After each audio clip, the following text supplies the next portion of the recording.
This program contains content that may not be suitable for viewers under the age of 18. Viewer discretion is advised.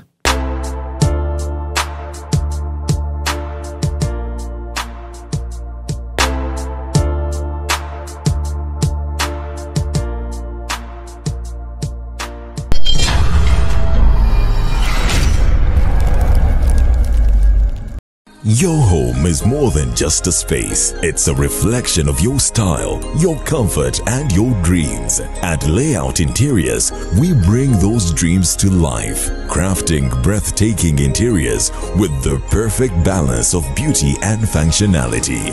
From indoor elegance to outdoor charm, we provide premium furniture pieces tailored to your taste. And because detail matters, our Deco collection features exquisite artwork, vases, plants, lighting, and storage solutions to complete your perfect space. Plus, with our exclusive fiber ports, we ensure lasting quality and timeless designs for modern living. Transform your home with Layout Interiors, the interiors of tomorrow. Visit us today at Bukoto Kira Road, next to Lighting City, opposite TMT. Call us now or visit our showroom to explore endless possibilities.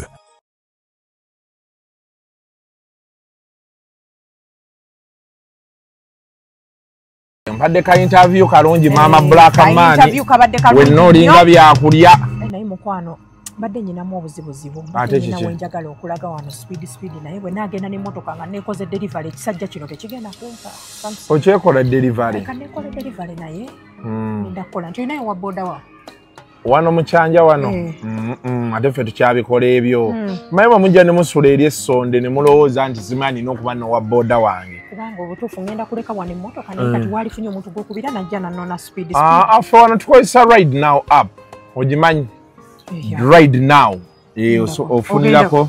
Genda wano genda ku Apple Store. Teekamu Ride Now. Ogirabye. Yiiyo.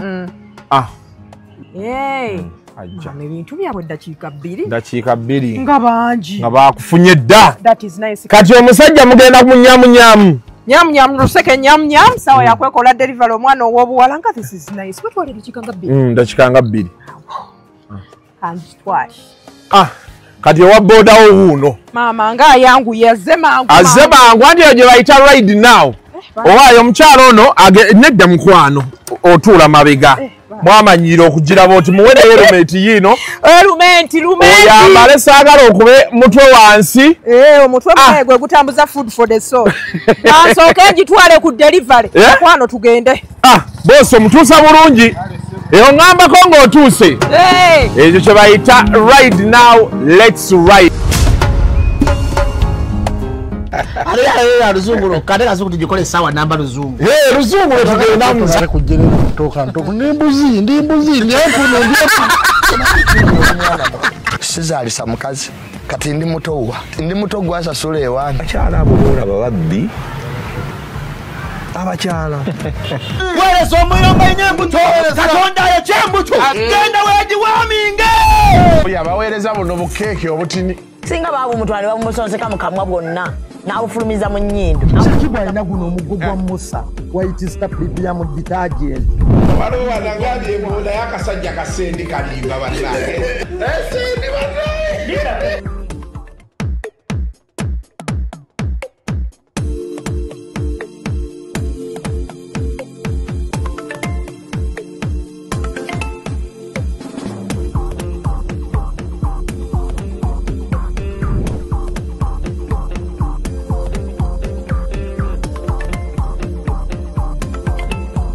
Embeera yeeyo. Awo tugambira nti welcome to yet another edition of Kasuku Live. Ekintu kitokota. Tutalina muzeeyi basajja mivule bwaddene nsolonkambwe. Kati Daily Monitor olunaku olwaleero afulumiza story eno. Ndowooza ogiraba. Eno ye liidi yaabwe eno. Bagamba veterans of the game babaawo ne babalistinga Moses Ali, Matia Kasaija. Moses Ali alina emyaka 86, Matia Kasaija 81, Ephraim Kamuntu akomawo 79, Peter Lokeris 78, Jim Muwezi 74, Kaindo Tafide 74, Jejo Dong 75, Hilaro Nek 77, Rebecca Kadaga 69, Francis Musa Echweru 61, Felix Okot Ogong 60. Irane babuuza one. 18 year minimum age required for one to contest for an elective position in Uganda. 86, Jumani West Legislator General Moses Ali could be the oldest lawmaker. Parker last, with only 6 months until 2026 general election, a string of veteran MPs, some in their 80s and others running to add as many as 35 years to their tenure, have log jammed the queue. Chibariko balemeddeko nakola bano mungu yogera ku Moses Ali ngenda muddamu kati wano wenjagala tutandike veterans of the game. Number 1 Oba Museveni ananyiga n'atampa ku ssente naye kankikubewo ekijja kijje kama mbaya ni mbaya kasita soogera ku ye oŋŋambye bano njogera ku bano omuntu yenna omukulembeze noweza emyaka 20 nga tewali muntu yenna gwoteeseteese kukuddira mu bigere you are a bad leader. Toli mukulembeze mulungi n'okulembera emyaka 2 n'osigala ng'olowooza nti gwe wekka gw'osobola teri mulala asobola. Nga Yesu yakola ekintu ky'emyaka 3 n'ekitundu n'atendeka abantu 12 n'abagamba mugende mu buneesi yonna ne bakikola nakati enjiri ebuulirwa baali 12 myaka 3 n'ekitundu. Ogambye emyaka 3 n'ekitundu yatendeka abantu 12 bokka bajje batukube ekigambo eno yonna. Ne Russia kituuse ne China kubanga waliwo ekiseera nga bw'olandinga ku airport e Moscow oba Wagadugu sinoti Wagadugu Wanguzu e China nga ne bakebera emikugu gyo nga mulimu Bible safe house nga toyingira gye bakuttira naye kati enjiri ebuulirwa abasajja batambuza nawane ewaffe waggulu awo mu mambuka ga Tunisia nabo baabulirawo enjiri baatuukawo ba Pawulo abo okitegera ettake enjiri n'ebuna okuva e Buyudaaya myaka 3 n'ekitundu gwe n'ofuga emyaka 2 nga tolina muntu gw'ogamba nti ono kanzirire mu bigere obeera mukulembeze mubi tewetaaga kwongera okutufuga kakati bano kano bakayita kamanyiiro na jogo bano abasajja batujogedde mu nsi yaffe naye tuli basiru katukkirize kabatujoge because we are stupid. Oyinza otya okuddira ndi mu FIFO omanyi nti ogenda kundetera programu zino ezansibya bino byansibyanga ate obizzemu kasuku by the way this time mutukwata ne kasuku naye akiwulire temukwata bwomu nedda ssebo otegera bw'oba ebyo yagala kati tukomaawo wegula bakwata enzenzeka gw'obyogera ssebo era disclaimer kweri wali nti ebirowoozo bino biibyo sibyange ate ekyokubiri omusajja mutiitizo bw'oba omanyi nti kyekyakwasa tobizzamu lwaki ate bye byakwasa luli badde lwaki obiddamu anti njagala kuno goli munene batukwata 2 gwena aba natujjayo amangu abantu baagala kasuku bangi bajja kukola kali ke bakola wano balabanga bangi n'obalinda wabweru nga tebaliiwo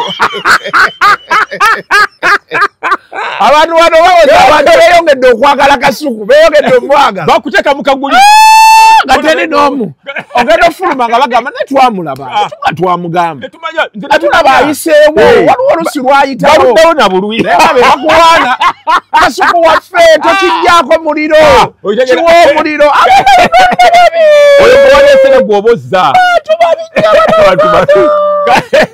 kakati wulira 6 7 8 9 natandika primary 1 Wampewo primary school ku luguudo lw'Eggayaza ku mayiro 8 nga nina emyaka 6 mu P4 nalina emyaka 9 twalina Silver Jubilee ng'essomero lijjaguza okweza emyaka 25 ne bayita president w'eggwanga Generali Idi Amin Dada Amini n'atajja n'asindika minister wa education Brigadier Barnabas Kiri Kiri yajja na minister omulala amuwerekeddeko eyali minister w'ebyensimbi yali Moses Ali dino jogo na kutumanyiira bategeera nti tetutegeera bulungi tuliko ekikyamu senga tebakyaliwo Uganda nga tulina abantu milioni 45 Mukama Katonda bano bokka be yawa obwongo okulembera abantu Katonda ayinza okukola that mistake naye waliwo ajja okugamba nti mwe temuvuddeeyo kyekisooka ekyokubiri naga nti bano bo buli lwe beesimbawo abantu baabwe bakyabalonda kwasenga abantu badde tebabaagala tebandibazizza kyenkugamba nti Uganda yakolimirwa obwo babiyita busiru bano bokka be mulonda be mulaba basobola mu constituency zammwe abaana abasomye ne basinga ne kubano tebaliyo kakati kankitwale ku level endala obubaka wa parliament akola ebintu bibiri akiikirira abantu be eri mu parliament ekyokubiri alondoola enteekateeka za gavumenti ku byalo mu bitundu bye kubano ani alina amaanyi agasobola okulondoola Moses Ali agenda kulondoola ki obanga n'okwogera takyasobola kwogera agenda kulondoola ki kubana nasobola okulondoola ani alina embavu akyalina amaanyi bwe bayimirira for 20 minutes nga bakoowa baagala kutuula ate bwe batuula nga beebaka tubeere factio totya kusiba twogere amazima public tuginunule bano batuula watudde eddakiika 5 batandise okusumagira bagenda kulondoola ki ffe ababalonda ffe tuliko ekikyamu naffe tuteekwa okulwanyisa kino kikolimo kyennyini this is a curse kikolimo kyennyini otegera kankuze mu Bayibuli Katonda anunula abaana ba Isirayiri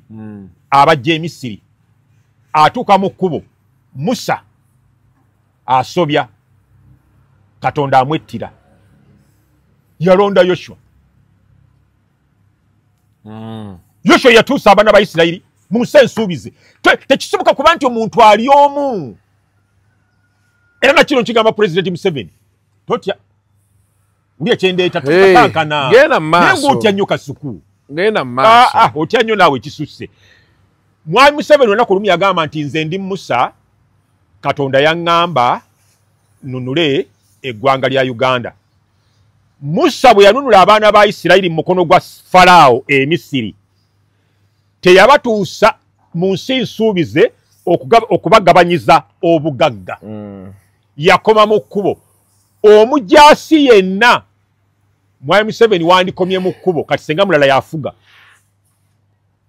ye yayogera nti nze ndi Musa teyatuusa eyagabira abaana ba Isirayiri ebyobusika byabwe kubanga yabawa ebyobugagga n'abawa amawanga mwalimu Amorites, Hittites, Cushites, Jebusites n'abagabira amawanga ago ebike 12 eyabaleetera obugagga yali Yoshua kyovola banti Mwami Museveni buli nteekateeka yonna gy'ateekawo ogaggawaza abantu efa missoni ye yali yakoba mu kkubo kununula kujjawo bobote now that they are gone Mwami Museveni must go yes I'm being biblical ye yatugamba nti ye Musa bw'omala okununula bwe yamala obbanunula mu mukono gwa Falaawo n'abayisa mu nnyanja emyufu si yabatuusa okusikira ensi ekulukuta amata n'omubisi gw'enjuki eyabatuusa era yensonga lwaki tukyagaanya okugaggawala tulina Musa alina kuvaawo aliddira Mwami Museveni mu bigere yalibeera Yoshua yalituusa mu bugagga bwe twagala bano bateekwa kuwummula baleme kutumanyiira kutuuka kwe bano bateekwa myaka 8 ng'okyakola ki 86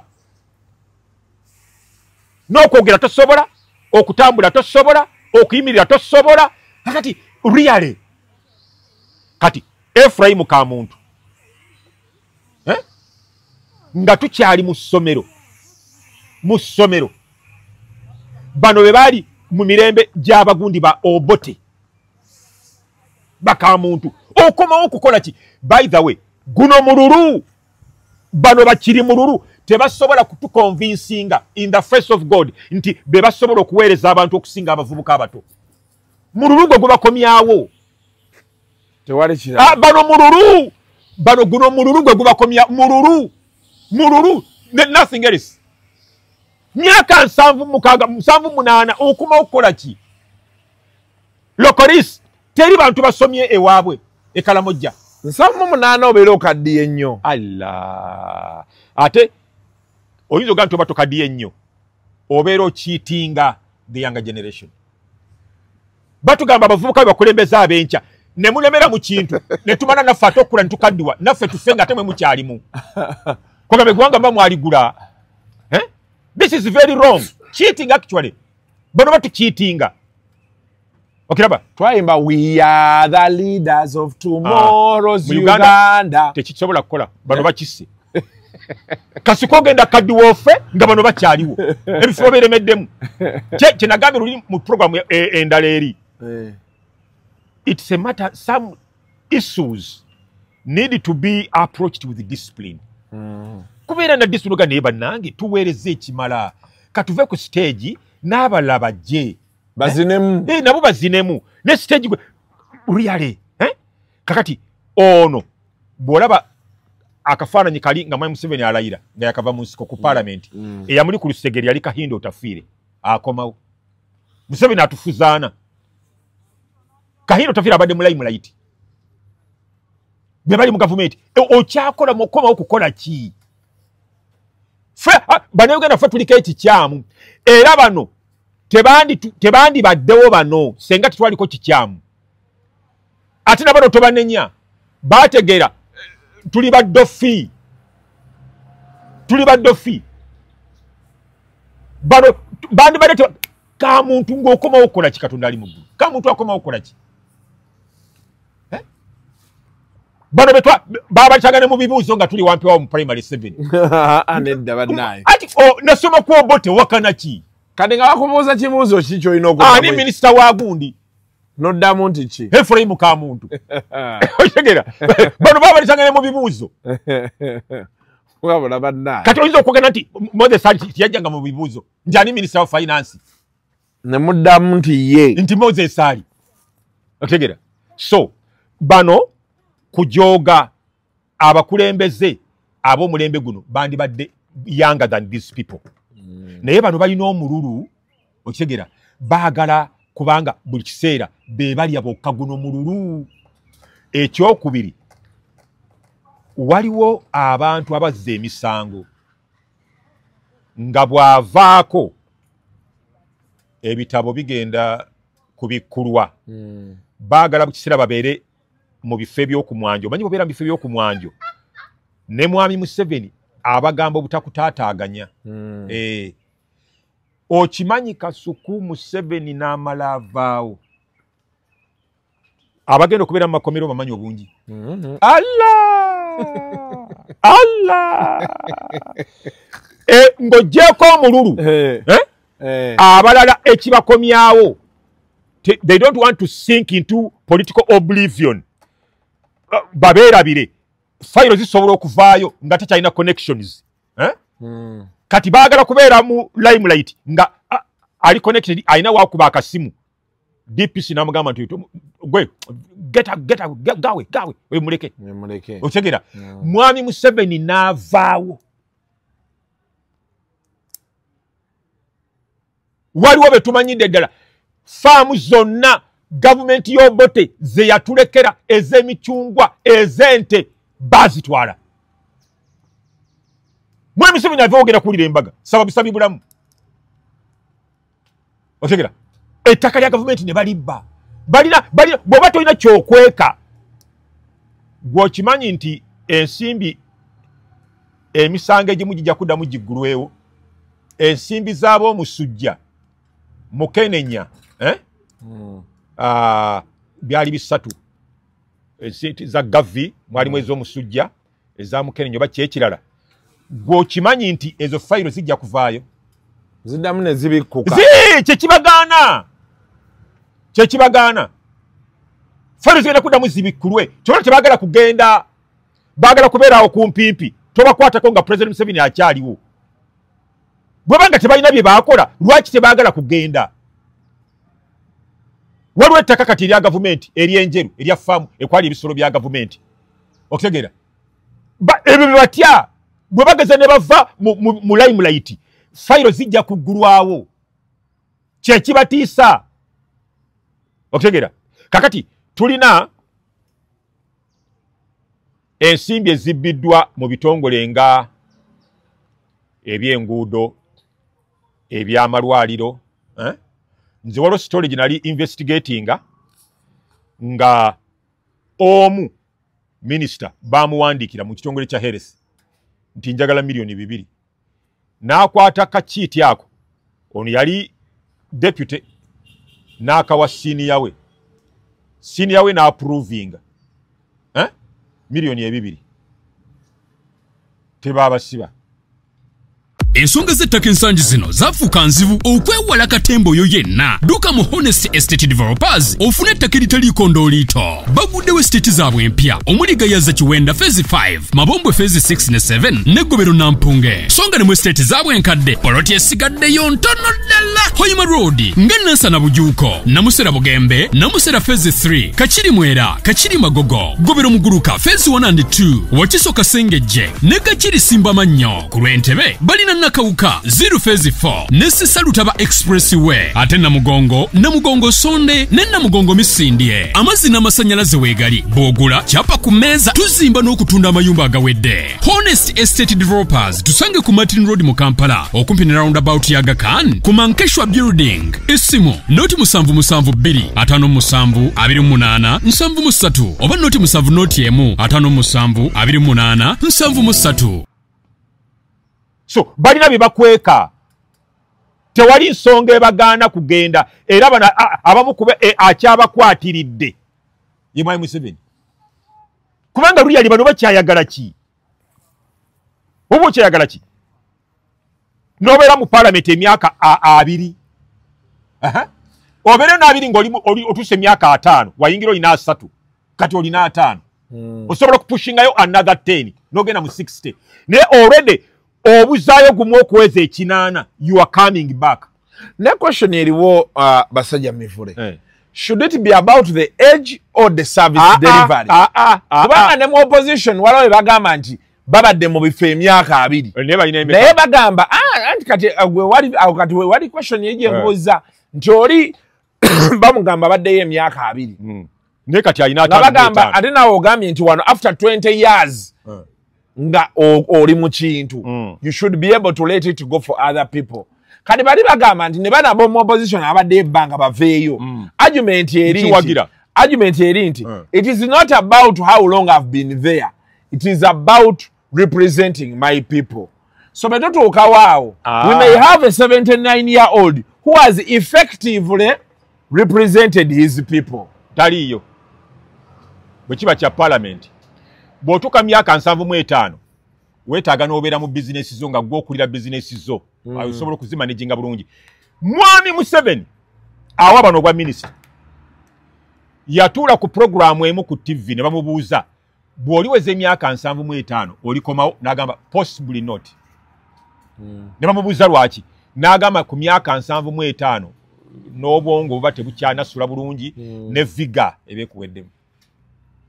Kati katubateere ddala ku bigambo byabwe bennyini 75 tosobola kulondoola bulungi effectively programu za gavumenti amagulu gaba gakuluma bwe bakoba tuyagala kuzuukuka mu nkiiko oba osumagira otegera tubeere realistic bannange.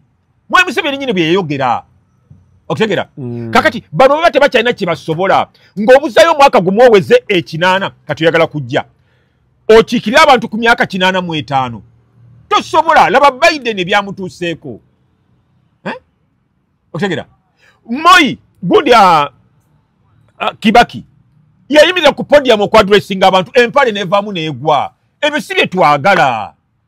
Empale yavaamu empale yavaamu neegwa ne bamwambaliza mu public ng'eseeraba ne bajja ne bagisikane ne bajambaza bati lwa bukadde. Otegera Mugabe yagwa ku guard of honor emirundi gisukka ena nagwa ku madaala emirundi gisukka ebiri muba oba okyayagala ki? Ekyo si kye twagala. Abantu bano please respectfully bandibadde bawummula ne balekera abavubuka mu bitundu byabwe gye bali bandibadde bamaze okumentalinga abantu abalala. Kinagambe ku beginning tobeera good leader, tobeera mukulembeze mulungi nga tolina abantu bomentalinga. Myaka 2 wati kukubeera ogwolagano gati wuno etegera Saamu Njuba kiyakola n'aleeta Ssemujju Nganda. Saamu Njuba yaleeta Ssemujju na situka nze ne Dr. Besigye ne twaprochinga Saamu Njuba nga njagala kwesimbawo mu kifo ekyo. Saamu Njuba n'agamba namaze dda okwanjula Ssemujju Nganda yakyabe balina amaanyi kati bavuka benjagala batekinge on. Ekyo kye twagala. Naye ekifo wandikisobodde kiruwa ekyo kiranga nkambwe anti erimu kye kitasoboka gwe kyoba ombulira ekyo kitasoboka mu kira kyeki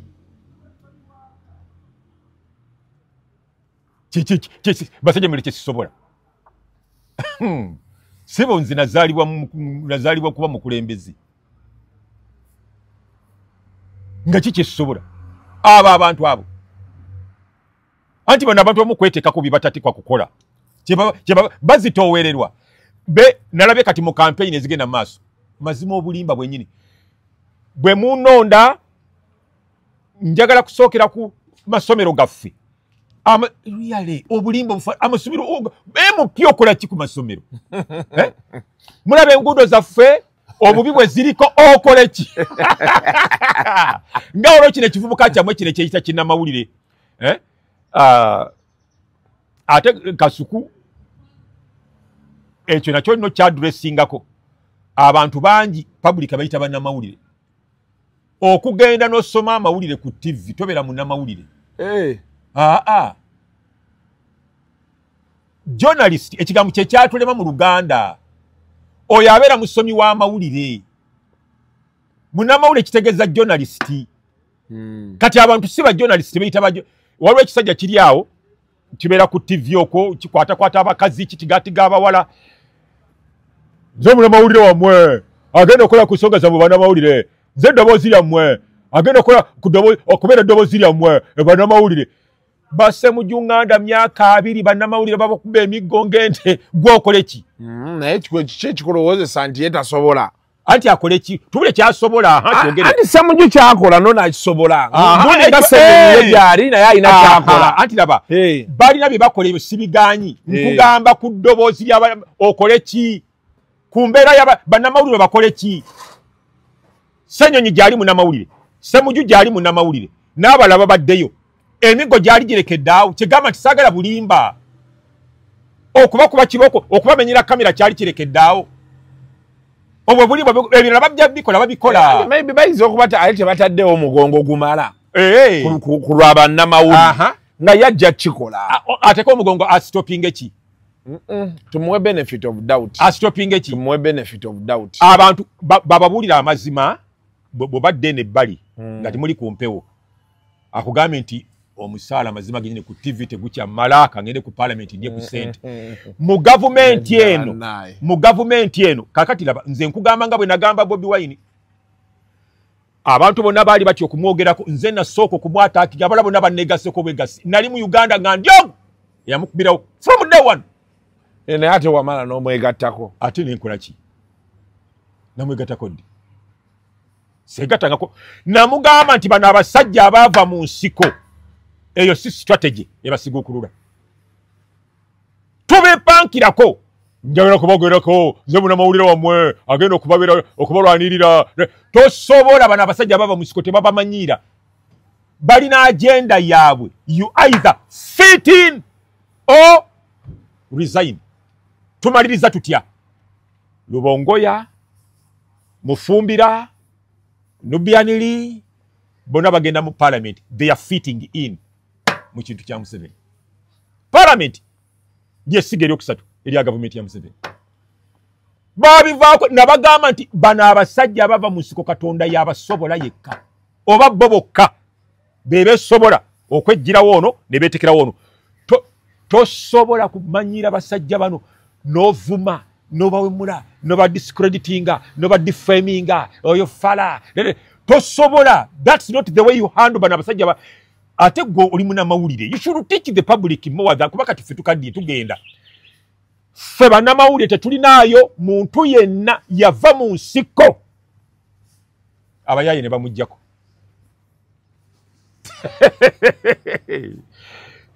Eyo rebellion teriiyo. Bajjako bokka na bokka buli ava mu nsiko banne be bamuggyako. Amawanga gali gowulira mbu abantu beekalakaasizza ne bejjako katusomesa abantu bakitegeere ne bamuggyako.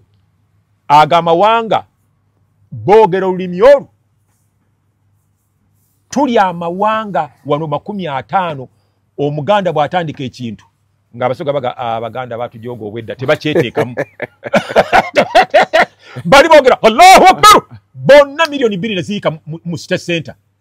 Boogera eddoboozi eri Sudaani bwe kyali, Tunisia bwe kyali, Algeria bwe kyali, Misiri bwe kyali, boogera olulimi lumu.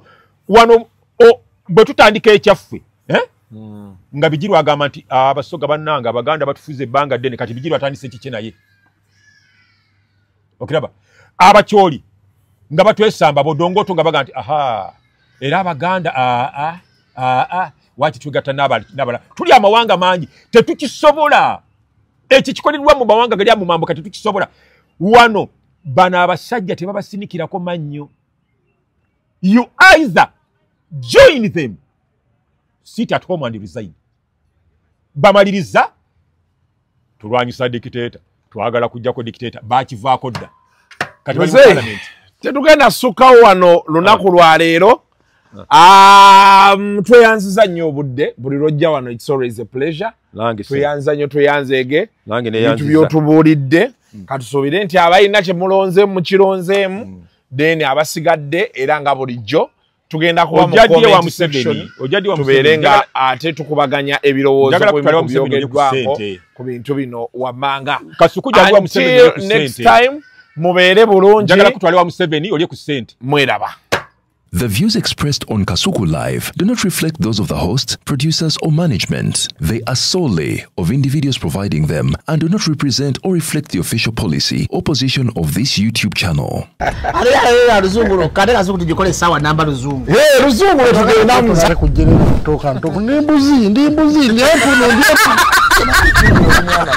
Sizalisa mukazi kati ndi muto gwasasula ewange. Abakyala abo boolaba babbi abakyala weereza omuyomba enyembuto Katonda yekyembuto genda weegiwaaminge yabaweereza buno bukeeke obutini singa baabumutwale bamusonseka mu kamwa bwonna n'abufulumiza mu nnyindo.